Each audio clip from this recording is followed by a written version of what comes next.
Bell chant is in the chat should you care to join along.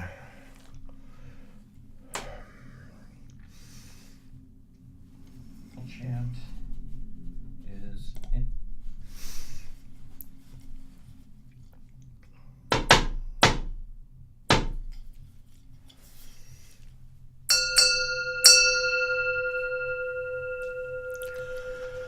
Hearing the sound of the bell, all thinking is cut off. Wisdom grows, enlightenment appears, hell is left behind. The three worlds are transcended. Vowing to become Buddha and save all people, the mantra of shattering hell. Om Garajya Sabaha. Om Garajya Sabaha. Om Garajya Sabaha.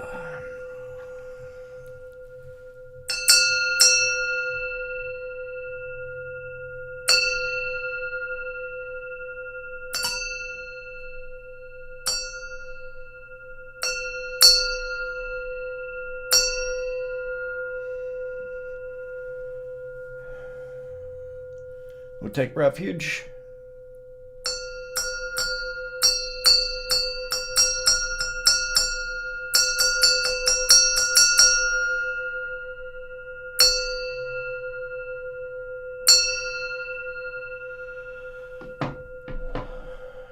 Buddham Saranam Gacchami.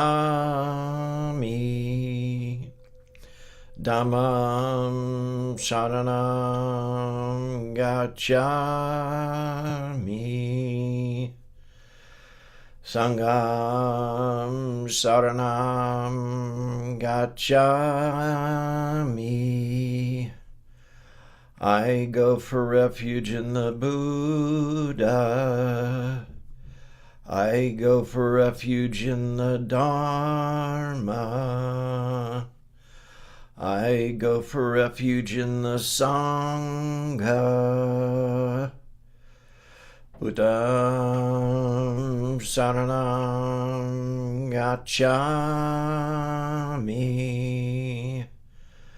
Dhammam Saranam Gacchami. Sangham Saranam Gacchami.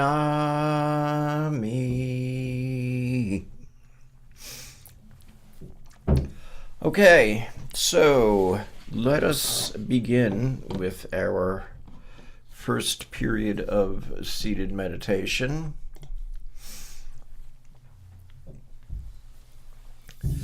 Sentient beings abide in complete stillness with nothing moving in the least. Nothing appears or disappears. It is sometimes called the birthless. Yet they make the delusion of life and death and nirvana salvation and believe they are real. Like seeing flowers appearing and disappearing in the sky.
chant the Gatha on opening the sutras.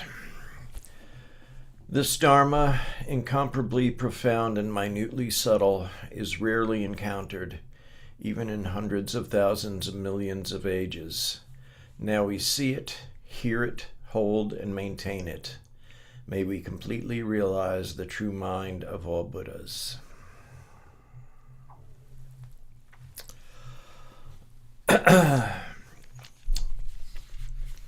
All right, so it's that time, and tonight we will be gifted the Dharma from our brother Hengdal.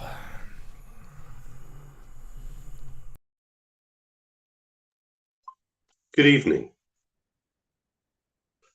So Sid was out wandering on one of his quests, and he found himself in a town he was unfamiliar with.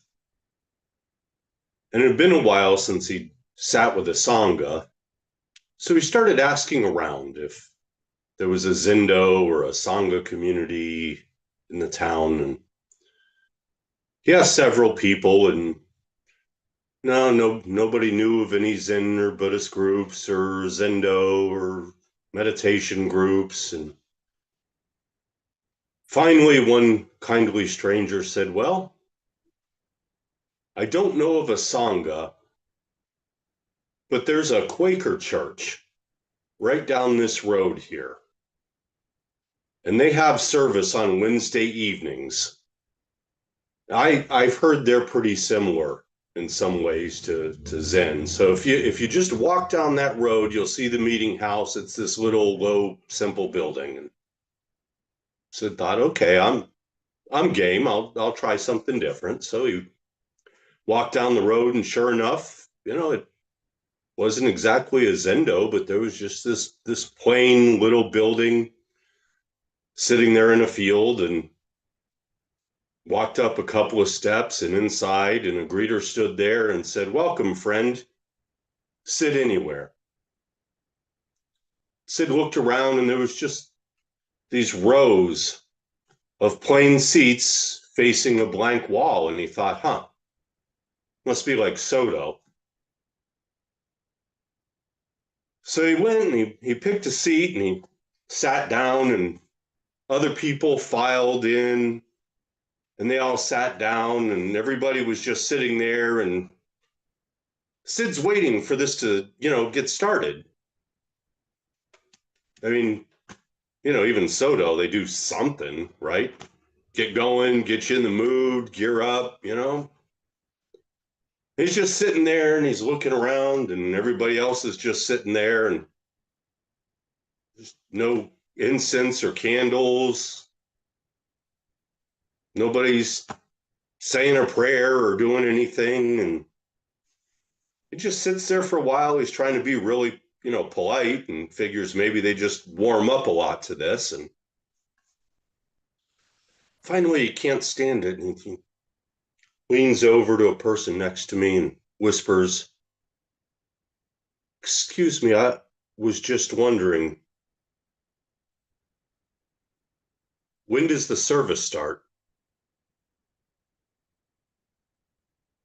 And his neighbor leans over and says, "When we rise and leave meeting." Sid thought about that for a minute, and he said, "What?"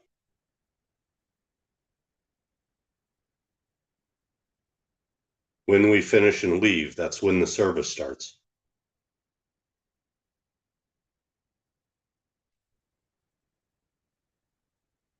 "Then why are we just sitting here? Is this like a paradox?" "We sit here and listen."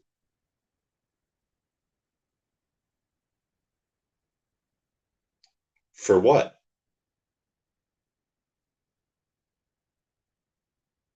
"For what we're supposed to do for service."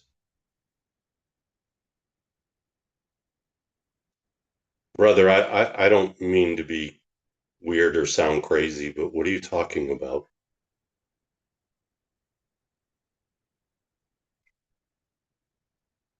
We listen for guidance. And then when we stand up and leave, we let our lives speak instead of our words. Hmm.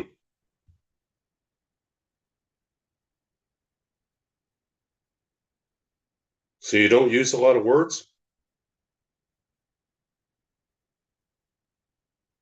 George Fox said, "What can you say?"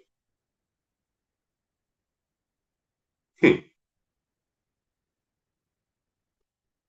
Thank you for your teaching, brother. And after a while, everybody just stood up all at once and they shook hands and they wandered out. And Sid sat there for a minute alone and okay. And he wandered out and walked down the road with a big dumb grin.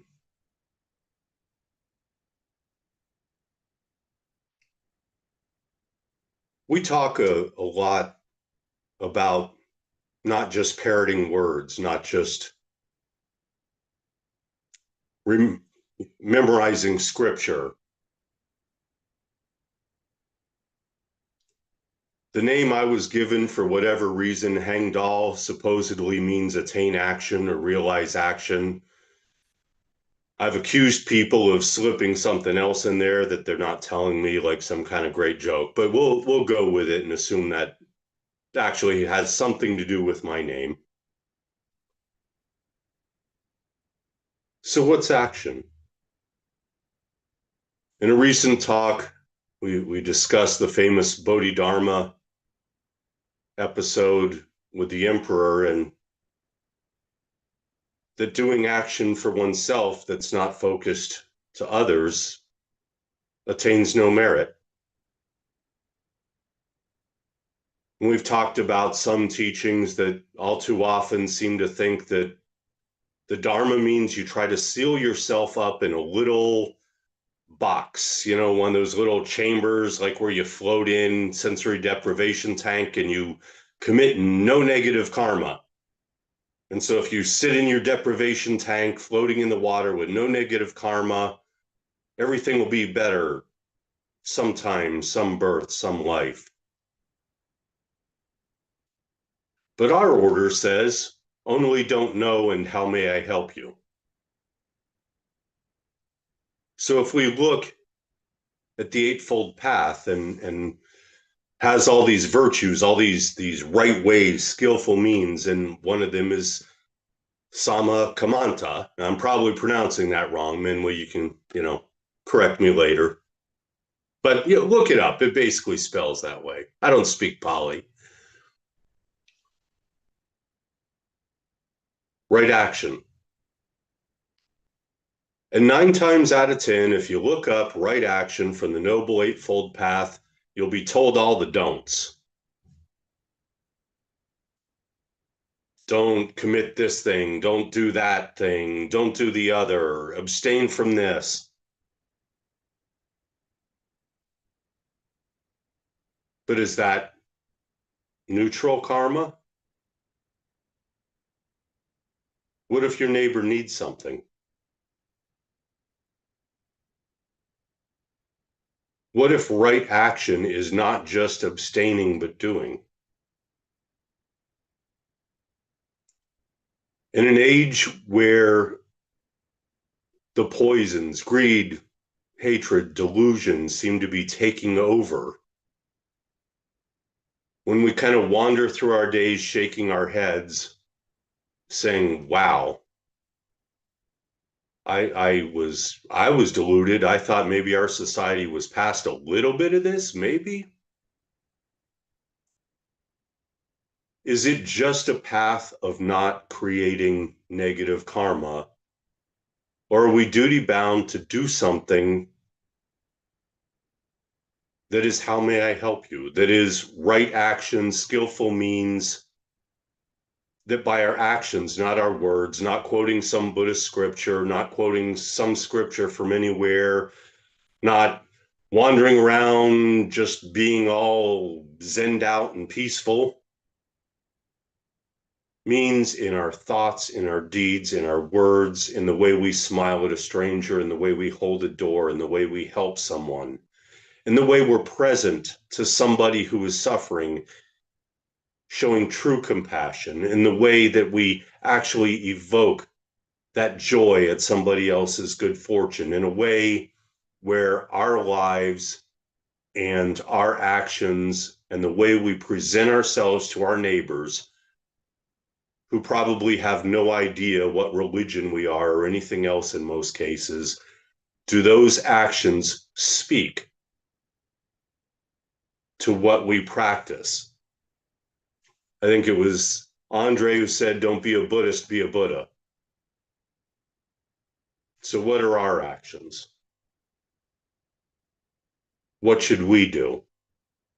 What questions should we ask ourselves when we rise from the cushion and step out into the world like the 10th ox herding picture and walk into the marketplace?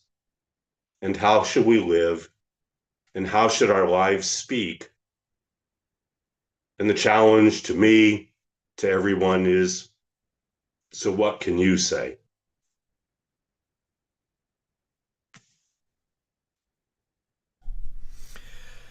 Thank you for your teaching,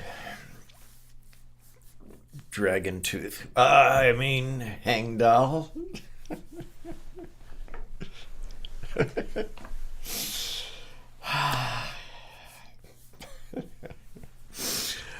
All right. He was convinced for a while that the words dragon and tooth were somewhere in Hangdal. And probably something else. Oh, abscess. That was the other thing he thought. So let's go back for another 15 of seated meditation. Sentient beings abide in complete stillness with nothing moving in the least. Nothing appears or disappears. It is sometimes called the birthless. Yet they make the delusion of life and death and nirvana, salvation, and believe that they are real. This is like seeing flowers appearing and disappearing in the sky.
All right, time for us to chant the Heart Sutra. And tree pollen is quite pronounced around here these days, so if I do go into a coughing jag, I will try and do it in time with the moktak.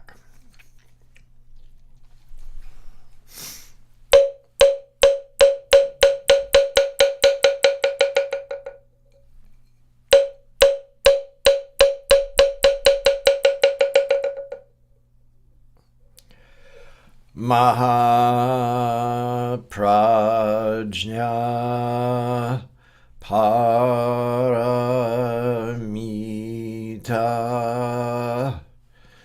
Hridaya Sutra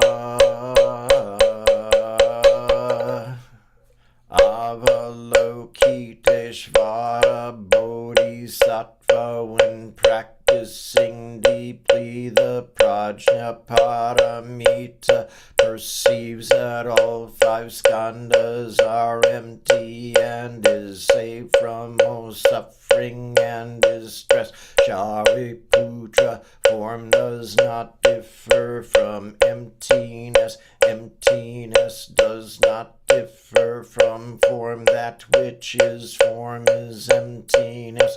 That that which is emptiness. Form the same is true of feelings, perceptions, impulses, consciousness. Shariputra, all dharmas are marked with emptiness. They do not appear or disappear, are not tainted or pure, do not increase or decrease. Therefore in emptiness, no form, no feelings, perceptions, impulses, consciousness, no eyes, no ears, no nose, no tongue, no body, no mind, no color, no sound, no smell, no taste, no touch, no object of mind, no realm of eyes, and so forth until realm of mind consciousness, no ignorance, and also no extinction of it, and so forth until no old age and death, and also no extinction of it, no suffering, no origination, no stopping, no path, no cognition, also no attainment with nothing to attain. The bodhisattva depends on prajnaparamita, and the mind is no hindrance. Without any hindrance, no fears exist. Far apart from every perverted view, one dwells in nirvana. The three worlds, all Buddhas depend on prajnaparamita and attain anuttara samyak sambodhi. Therefore know that prajnaparamita is the great transcendent mantra, is the great bright mantra, is the utmost mantra, is the supreme mantra, which is able to relieve all suffering and is true, not false. So proclaim the prajnaparamita mantra, proclaim the mantra which says gate gate para gate para samgate bodhisvaha, gate gate para gate para samgate bodhisvaha, gate gate para gate para samgate bodhisvaha.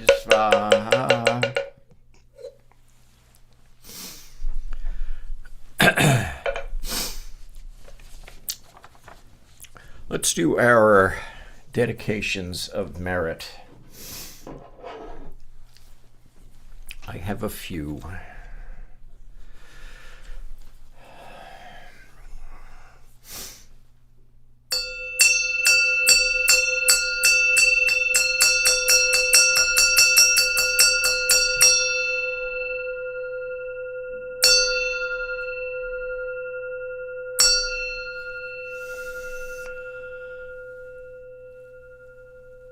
All sentient beings are one seamless body and pass quickly from birth to death. We remember those who cared for us and are gone.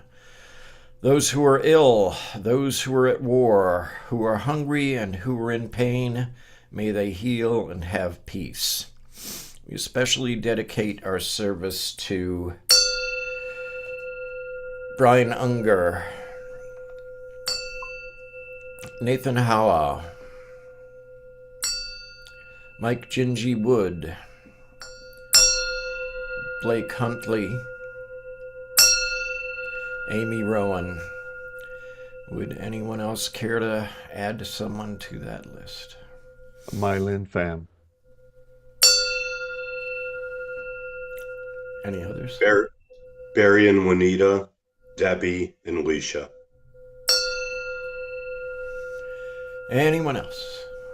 Joanne and Bailey Sheridan.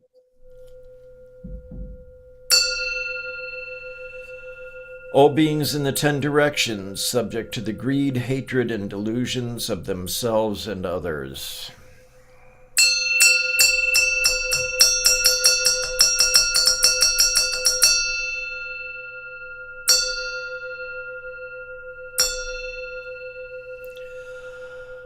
All Buddhas throughout space and time, all honored ones, Bodhisattva Mahasattvas, wisdom beyond wisdom, Mahaprajna Paramita.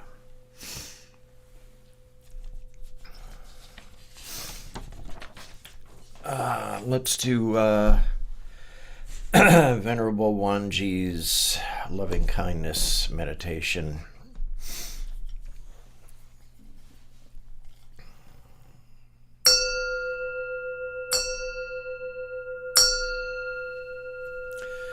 May I be well, happy, and peaceful. May no harm come to me. May no difficulties come to me.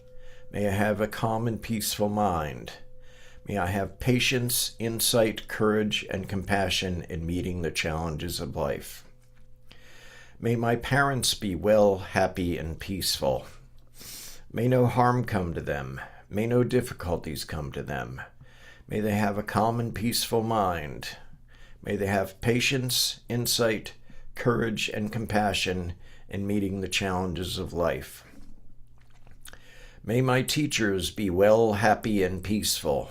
May no harm come to them. May no difficulties come to them. May they have a calm and peaceful mind. May they have patience, insight, courage, and compassion in meeting the challenges of life. May family members and relatives be well, happy, and peaceful. May no harm come to them. May no difficulties come to them. May they have a calm and peaceful mind. May they have patience, insight, courage, and compassion in meeting the challenges of life. May friends and acquaintances be well, happy, and peaceful. May no harm come to them. May no difficulties come to them. May they have a calm and peaceful mind. May they have patience, insight, courage, and compassion in meeting the challenges of life. May unfriendly people and my enemies be well, happy, and peaceful. May no harm come to them. May no difficulties come to them. May they have a calm and peaceful mind. May they have patience, insight, courage, and compassion in meeting the challenges of life. May unknown persons be well, happy, and peaceful. May no harm come to them. May no difficulties come to them. May they have a calm and peaceful mind. May they have patience, insight, courage, and compassion in meeting the challenges of life.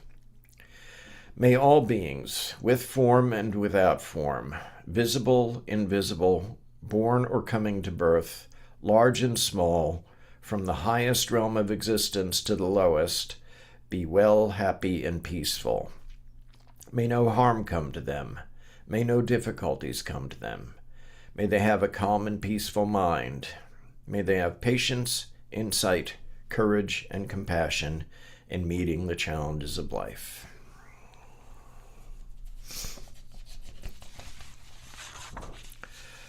Let's recite our faith and practice vow.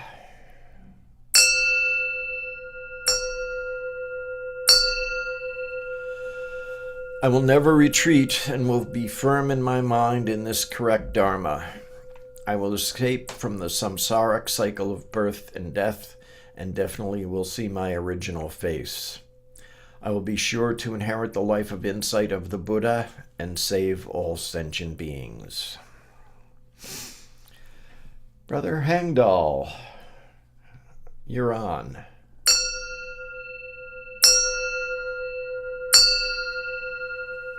The spiritual source shines clearly in the light. The branching streams flow on in the dark. Infinite realms of light and dark convey the Buddha mind. Birds and trees and stars and we ourselves come forth in perfect harmony. We practice and recite this for all beings, in grateful thanks to our many guides along the way. And Minwee, would you give us the 4 great Bodhisattva vows?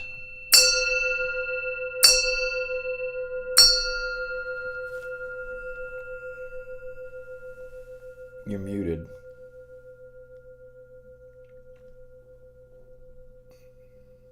Okay.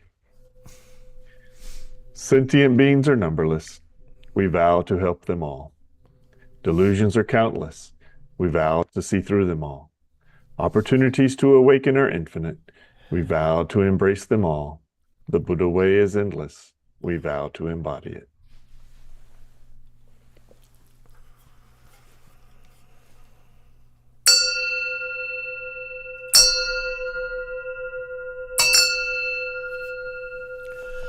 Life and death are of supreme importance. Time passes swiftly by, and opportunities to awaken are easily lost. Strive to realize your true nature, and do not squander your time by night or day.